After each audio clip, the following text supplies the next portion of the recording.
Draymond Green sinabing kumbaga gusto niya ang nangyaring eksena kina Stephen Curry at Isaiah Stewart. Ani ni Dre gusto pa nga daw niyang makita pa si Steph na hindi aatres sa mga ganon. Base sa sinabi ni Green dito ay parang konti na lang sabihin na niya na kung siya ang gay na nun ni Stewart ay may kalalagyan ang Detroit big man. Na alam naman nating hindi umaatres itong si Dre, ilang mga higanti na ang nakatikim sa kanyang pamimisikal.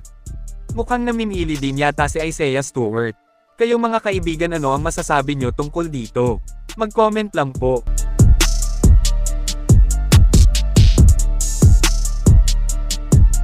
Steve Kerr sinabing parang playoff Jimmy na nga daw ang ating nakita sa performance ni Butler kontra Detroit Pistons.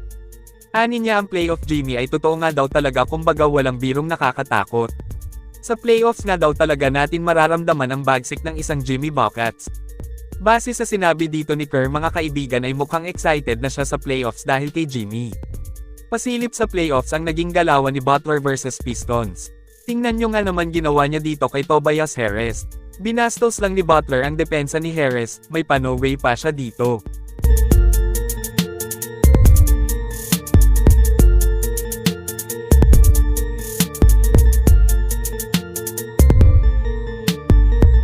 Grabe, ibang klase talaga si Butler, kaya naman marami ang nagsasabing parang iniiwasan na ang Warriors ngayon ng ibang team sa West na makabangga sa first round ng playoffs. Isa ako sa naniniwalang durog sa kanila ang kahit anumang team ang makaharap pagdating ng playoffs. Bago tayo magtapos ay sipatin po natin kung papaano kinontrol ni Jimmy ang laro ng GSW kalaban ng dayong grupo na Pistons.